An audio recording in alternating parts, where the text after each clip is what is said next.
When the storm came down from the mountains, sharp as knives and quiet as death, Ruth Whitlow thought it would take everything she had left. A widow with no reason to wait and no one left to wait for, she'd made her peace with silence. But on that frozen morning beneath the lean-to beside her barn, she found 3 children, starving, silent, barely breathing. And behind them stood a Comanche man with nothing in his hands but the truth in his eyes. In a town that feared what it didn't understand, one woman chose to open her door. What followed was not just survival, but defiance, tenderness, and a love the world said could never be, until they proved it could. The sky hung heavy that afternoon, swollen with unshed snow. The land had gone still in that eerie way it did before the weather turned savage. No birds, no wind, just silence, thick as wool. Ruth Weller stood at the edge of her small porch, arms wrapped tightly around herself, watching the pale sky sink closer to the hills. She could feel it in her bones, old pain blooming like wildflowers deep in the marrow. Winter had teeth here, in these forgotten reaches of the Dakota frontier. She knew better than to test its patience. The cabin behind her, though sturdy, groaned under the weight of solitude. It had been her world for nearly 3 years now. 3 years since illness took Jonas and left her with land too wide and rooms too quiet. She had learned to live with absence. No, more than that, she had made it into armor. The chickens still needed feeding. The stove needed wood. Her life ran on simple truths. Keep busy. Stay ahead of grief. That night was supposed to be no different, until the knocking came. Not on her door, but out by the barn. Not a hand, not a voice. A sound low and uncertain, almost hesitant. Ruth's spine stiffened. Her fingers, already cracked and red from winter's bite, tightened around the old Henry rifle that leaned against the doorway. She didn't hesitate. In the West, hesitation got you killed. She stepped into the snow, boots sinking deep, breath feathering in front of her like a ghost. The air was sharp enough to slice lungs. Every step toward that barn felt like walking deeper into a story she hadn't agreed to tell. Near the lean-to, in the shadows barely lit by the lantern that swung from the barn hook, they emerged. 3 children, thin as fence slats, ragged as scarecrows. Their clothes were no better than rags layered and tied with twine. The smallest of them, a boy with wide, hollow eyes, clung to the oldest girl's skirts. The girl, no more than 10, maybe 11, held her head high despite the tremble Ruth saw in her jaw. Beside her, another girl, younger, red-cheeked and sniffling, pressed against her sister as though hoping to disappear. Ruth's pulse kicked. She'd seen suffering before, but not like this. These children looked carved from desperation itself. And yet, they weren't alone. A figure stood behind them, tall, still, wrapped in tattered deer hide and leather patched too many times to count. His face was cast in shadow, but when Ruth raised the lantern higher, she caught his eyes. Black as coal and twice as cold. No fear, no pleading, only stillness. Comanche. The word whispered through her like the wind howling over the hills. Memories came unbidden. Stories of raids, of bloodshed, of neighbors who lost more than livestock. But those were 5 years old now, distant. This man, he carried no weapon, no threat in his posture, just weariness, just wait. You lost? Ruth asked flatly, her voice carrying more steel than she felt. The man said nothing. His eyes flickered briefly to the children, then back to her. The oldest girl spoke softly, voice cracked like river ice. Please, cold. Ruth hesitated. Everything in her screamed caution. You didn't invite trouble. Not out here. Not this close to nightfall. But trouble was already here. And it wasn't him. It was in the hollow cheeks of the boy who sagged like a wilted stalk, the cracked lips of the girls who clung to each other for heat. Her hands tightened on the rifle once more. Then with a muttered curse only Winter heard, she slung it over her shoulder. Get inside, she ordered, voice sharp enough to cut the night. The children blinked, uncertain. Go on, she urged, softer this time. Ain't safe to stand in this. The girls didn't argue. Carefully, they led the boy toward the cabin, their feet dragging through the snow. Ruth watched them shuffle past, the heat from inside already licking at the open door. Then her gaze slid back to him. He hadn't moved. "Are they yours?" she asked, tilting her chin slightly. A slow nod. Not proud, not defensive, just fact. "You comin'? Or do you mean to freeze solid out here?" A long moment stretched between them before he stepped forward. The snow gave way under his boots, and Ruth noticed for the first time how thin he was beneath the layers. Lean like a man stripped by hard living, not by choice. He stopped at the door, didn't cross the threshold until she nodded. Inside, the air was warmer. Barely. The stove crackled weakly. Ruth guided the children to the hearth. They huddled together without being told, the oldest girl pulling the boy onto her lap. She murmured something soft in Comanche, brushing his sweat-damp hair back. Ruth's sharp eyes caught the flush to his cheeks. Fever. "Pneumonia?" she asked aloud, though no one answered. The man's head dipped slightly, barely perceptible. Ruth pursed her lips. She didn't have much in the way of medicine, just old salves and a battered tin of willow bark tea. Still, better than nothing. "Sit," she told the man, gesturing to a chair near the fire. He obeyed, though his eyes never stopped moving, watching everything and everyone. "What's your name?" she asked while pouring hot water. He hesitated, then spoke, voice low and rough like gravel under wheels. "Dakota." She let that settle in the air between them before nodding once. "Ruth," she replied simply. Introductions done, silence claimed the room once more. Only the popping of the fire and the occasional soft cough from the boy broke the quiet. That night, Ruth barely slept. She sat in her rocker, needle and thread forgotten, eyes flickering between the children and the man by the fire who did not sleep either. Not strangers anymore, not yet family, something in between. As dawn broke pale and fragile over the hills, Ruth realized she'd left the door unbarred that night, the first time in years. And somehow, the house did not feel less safe for it. In fact, it felt fuller, less hollow. Maybe, she thought faintly, it was time for the cabin to be something more than a tomb. The storm came heavy that night, not in blinding gales or shrieking winds, but with the quiet, merciless weight of real winter. Snow piled against the cabin walls like the land was trying to swallow the house whole. Ice crept in at the corners of the windows, and every breath turned silver. Ruth moved like a ghost in her own kitchen, hands steady despite the tightness in her chest. She poured another cup of weak broth, stirring in pinches of salt and dried thyme with the kind of care she'd once reserved for Sunday dinners. Now it was for a feverish child with hollow cheeks and a cough like torn fabric.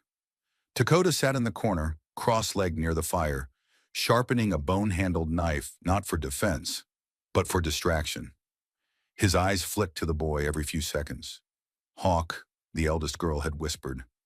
His children didn't call him father, at least not in any word Ruth understood, but everything about the way he watched them spoke of guardianship deeper than blood. His presence was silent, but it grounded the room like a post in the earth. Ruth knelt beside Hawk again. His forehead was still too hot. She pressed the cup to his lips, letting him sip, then smoothed his damp hair. Leah, the oldest girl, now with a damp cloth tucked into her sash like she belonged there, whispered a quiet lullaby. The words were foreign, but the tone wasn't. Ruth had sung the same rhythm to her little brother once, when he was dying of scarlet fever on their wagon trail west. She didn't remember the words anymore, only the cadence. "He's still breathing easy," Ruth murmured, not expecting an answer. "He is strong," Dakota said, voice like stones turned in the river. "But worn thin." She looked over at him. "They all are." He nodded. His eyes met hers, steady, dark, unreadable. But Ruth didn't flinch. She'd spent too long letting men talk over her silence. This one didn't talk unless it meant something. The next morning broke with frost clawing at the windows and no end to the white horizon. Ruth layered on her coat and headed to the barn. The wind bit at her cheeks, but the snow had let up. A moment of quiet. Inside the stable, the mule gave her a look of long-suffering patience. She patted its flank and checked the feed. almost out. She'd need to ration better, especially with 4 extra mouths to consider. By the time she returned, Leia had swept the cabin floor without being asked, and Suri, the youngest, was folding dishcloths with crooked pride. Ruth didn't correct her. A crooked fold still held just as much water. Later, Dakota brought in a broken fence rail he'd found half buried in snow and began sanding it by the hearth. His fingers were rough, but his movements were precise. Watching him work reminded Ruth of the way her father used to whittle. Not for beauty, but because idle hands invited bad thoughts. "You always fix things that ain't yours?" Ruth asked from the stove. He looked up. "If I stay, I work." "You plan to stay?" A pause, then, "Until the boy walks again." Ruth didn't reply.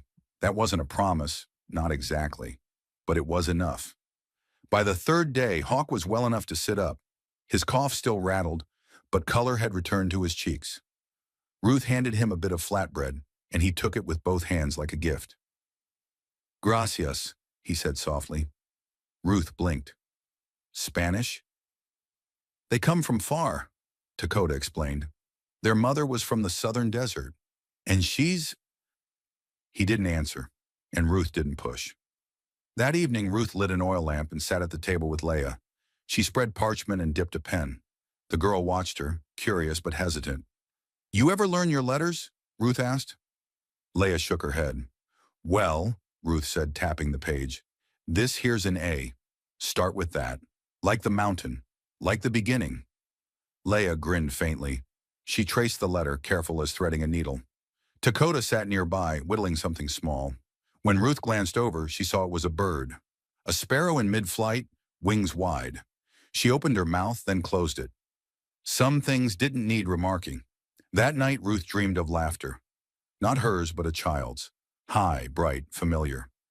When she woke, there was no sound but the fire and the steady breathing of sleepers. Yet the echo lingered.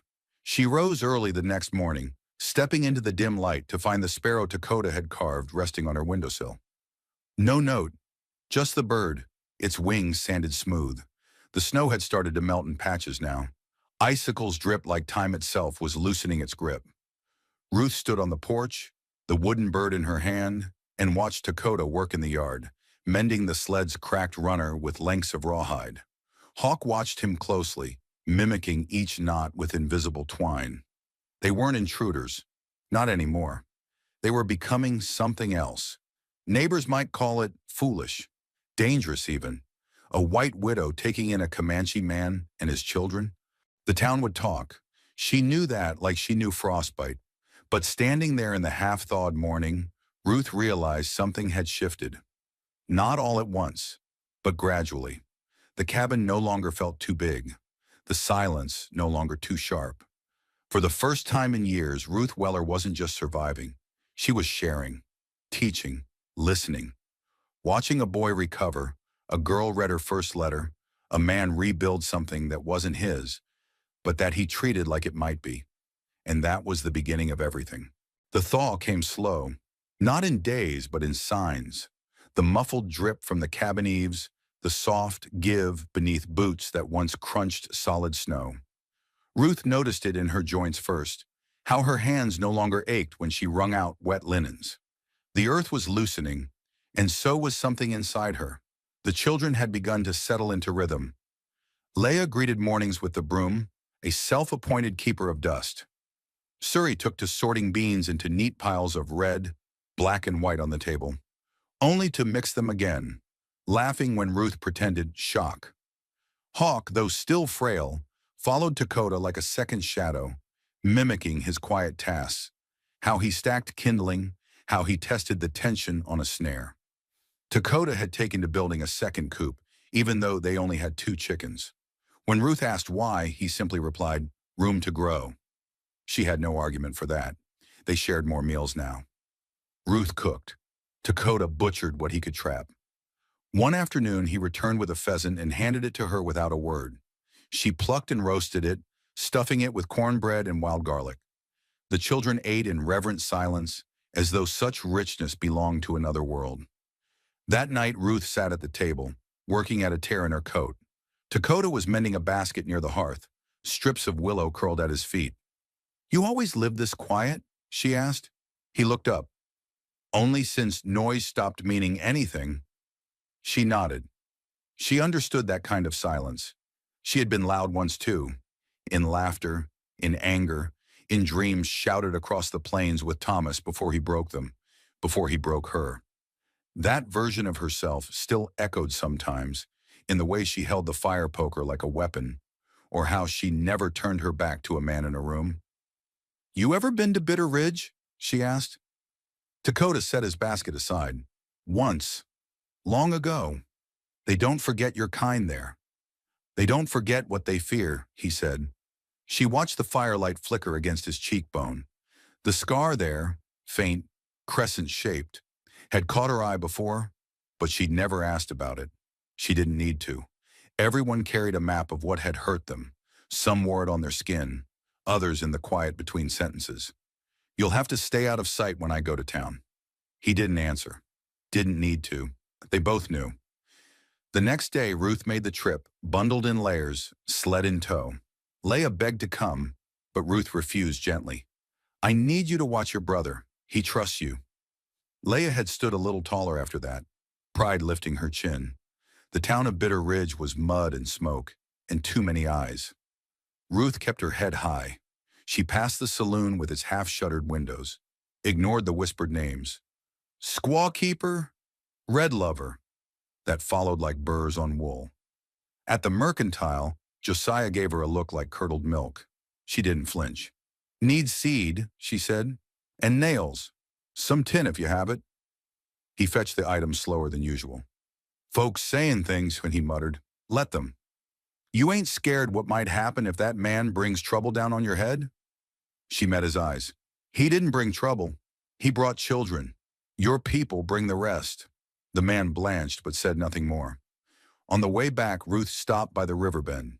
She stood for a long moment, watching the ice break apart, little pieces carried off by the current. She could hear Thomas's voice in her head, cruel and close. "You always get soft at the wrong times, Ruth." But that voice no longer ruled her. She turned her back on the water and drove the mule home. Back at the cabin, Suri ran to her, holding up a string of painted stones. "Necklace," she beamed. Ruth knelt, letting the girl place it around her neck. It was lopsided, clumsy, beautiful.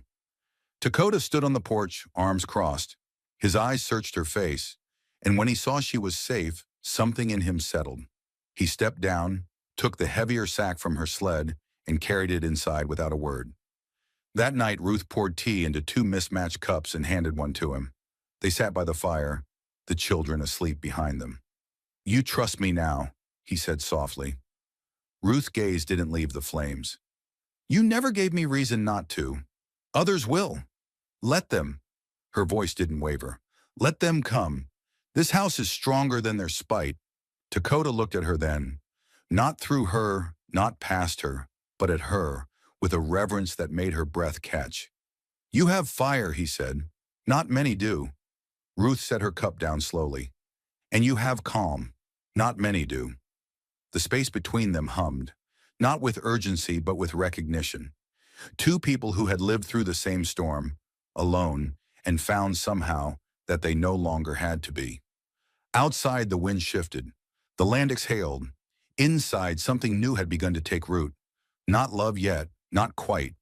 But the soil was soft, the air was warm, and the seeds had been planted. Spring bled slowly across the land, painting over the scars of winter with small, stubborn strokes. Buds pushed up from blackened soil. The creek behind the cabin began to sing again, its voice sharp with thaw. Ruth noticed things she hadn't before. The way Suri's hair shone copper in sunlight, how Hawk no longer wheezed in his sleep, how Leah walked now like someone who had seen sorrow and survived it. Dakota remained a quiet anchor. He rose before dawn, his breath pluming in the cold air, and worked with a steadiness that reminded Ruth of the old horses her father used to raise. Powerful, deliberate, patient. One morning, she found him carving beside the barn, wood chips pooling like snow at his feet. He was shaping a child's toy, a bird with outstretched wings. "For Hawk?" she asked. He nodded. to watch him from the rafters. You think toys can protect? He met her eyes. I think what we make for someone says more than what we say to them. Ruth didn't answer, but later when Hawk clutched that bird like a holy thing, she felt something deep settle in her ribs. The children had begun to learn from both of them. Ruth taught them letters, had Leah trace words into the dirt with a stick. Dakota showed them how to find north by watching the trees, how to tell if a rabbit had passed by the angle of a broken blade of grass. They were growing strong in two worlds, and Ruth prayed that neither one would ask them to choose. But peace is a fragile thing. One afternoon, while Ruth was hauling water, she saw the shimmer of metal on the ridge. A figure, then two, watching. She said nothing to the children, but that night she double-bolted the door. Dakota saw, said only, "They'll come closer next time." Ruth felt her throat tighten. Will they come at night? Not cowards like these. They want to be seen. They want you afraid. Well, they'll be disappointed. But in truth, she didn't sleep.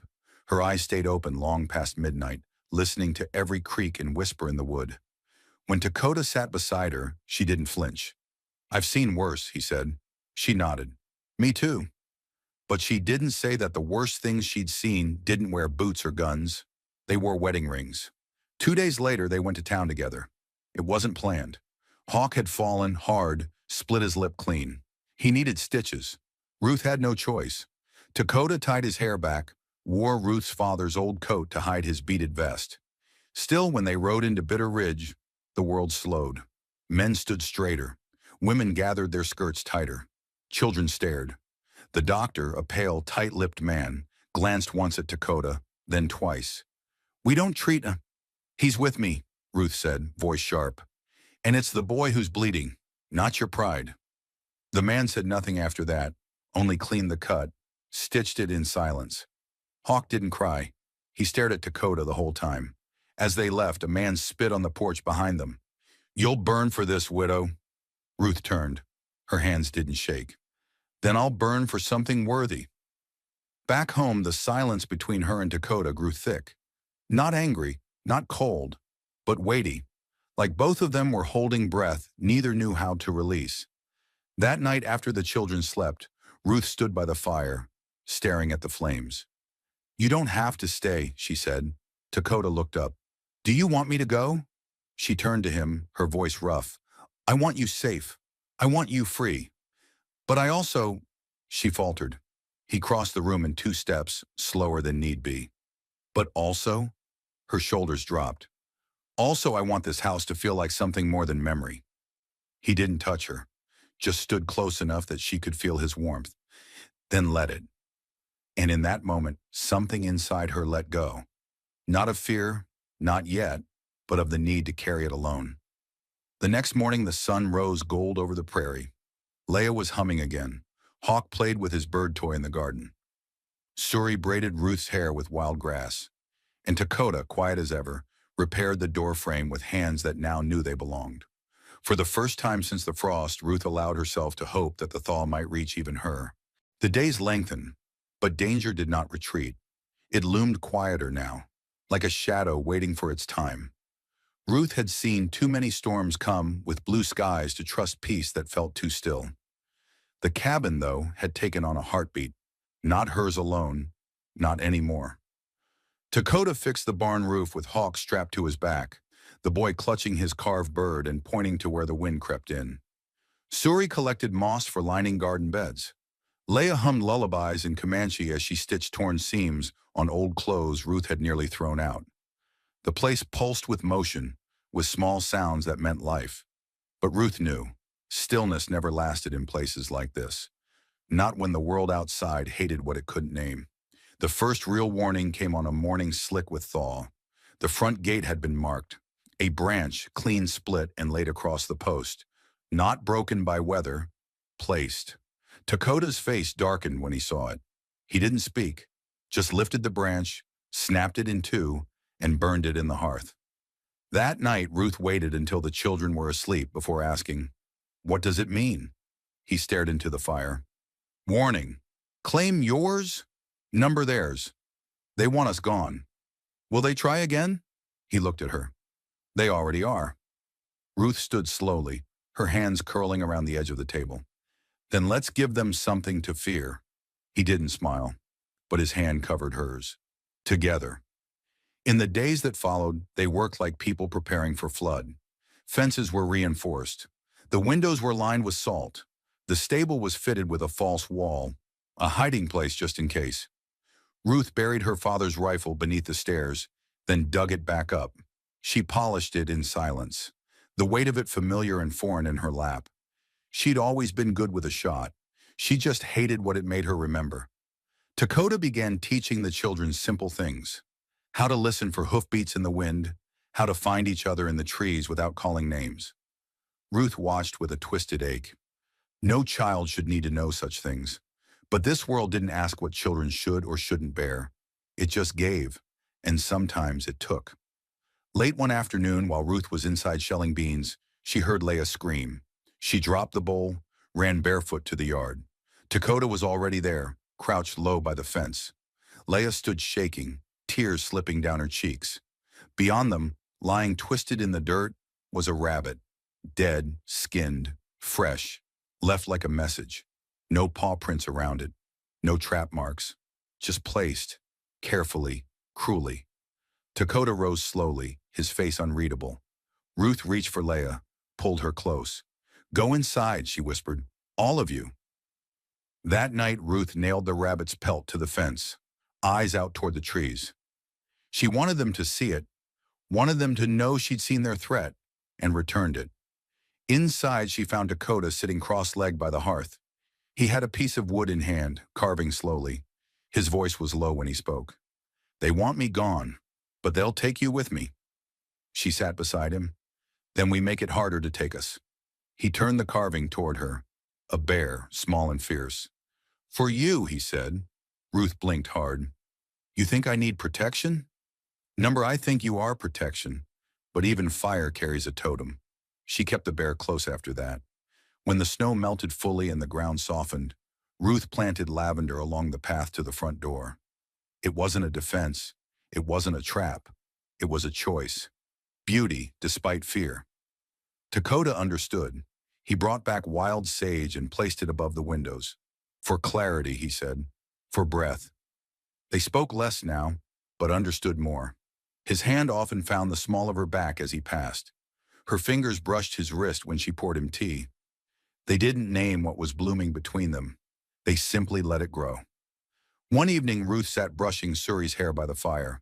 Dakota came in muddy from the field, Hawk asleep on his shoulder. He laid the boy down without waking him, then looked at Ruth. "They're coming." Her hand froze. "How soon?" "Tomorrow. Maybe the next."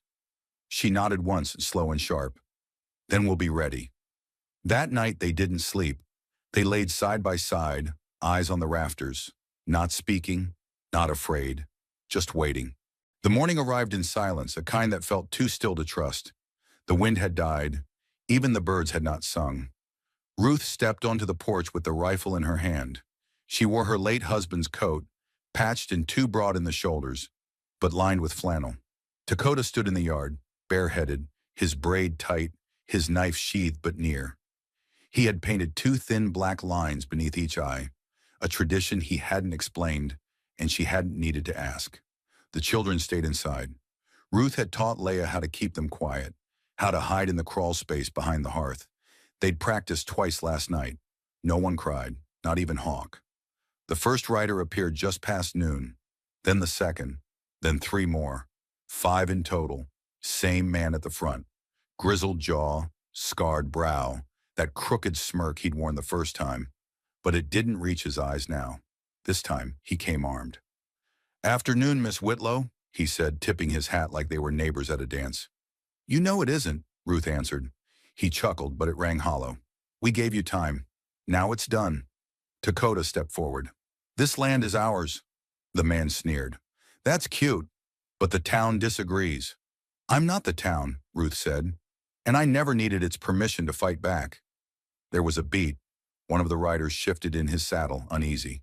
"You really want to die for this?" the leader asked. "No," Ruth said, raising the rifle. "But I'm willing to." Dakota moved then, not toward them, but toward the garden. He knelt slowly, calmly, picked a handful of dirt, let it fall through his fingers. "This land already knows our names," he said. The leader's eyes twitched. "Enough." He drew his revolver. Ruth didn't flinch, but he didn't fire. Because from the tree line, 5 more figures emerged.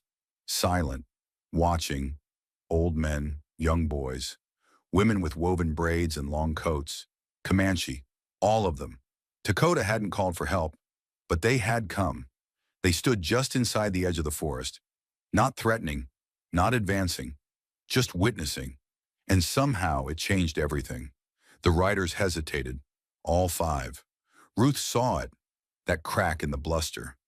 "You really want to start something you'll have to finish?" she said low.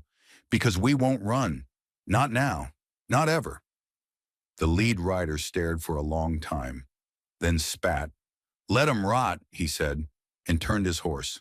One by one, the others followed. Ruth didn't lower the rifle until they disappeared over the ridge. Only then did she let the breath out. Dakota stepped to her side. "You okay?" he asked. She nodded barely. "Are you?" "I am now." Inside, the children ran to the door. Leah threw her arms around Ruth's waist. Suri climbed up Dakota like a vine. Even Hawk, who rarely smiled fully, laughed, loud, wild, free. That night, Ruth and Dakota sat on the porch, hands joined, no space between their shoulders. "You didn't tell me they'd come," she said. He shrugged. "Some things don't need asking." Stars blinked above the treetops. "You ever think we'd get here?" "I didn't think we'd survive winter," she said. "But then you knocked. And you didn't shoot me." "Close thing." He laughed deep and low, then turned serious. "I want to build something real," he said. "Not just survive it, not just hide." "You already have," Ruth whispered. He looked at her belly, barely showing, but there, and smiled. Inside the cabin, the eagle carving still hung over the door. A sentinel, a witness, a memory that no longer hurt, just reminded. Outside, the wind returned, soft and warm this time, and from the hearth a new fire burned, not for war, but for staying, for roots, for family. Some stories don't end with a gunshot or a grave. Some end with a cradle by the fire, a shared glance across the porch, and a vow made not with words, but with presence. Ruth and Dakota didn't just survive the storm, they built something from it. Something brave, something whole. What part of their journey stayed with you most? Was it Ruth's quiet resolve, or the way Dakota carved safety out of wood and silence? Share your thoughts below. And if you believe, like we do, that family is who you fight for, not just who you're born to, leave a fire emoji to let us know you're part of this story too.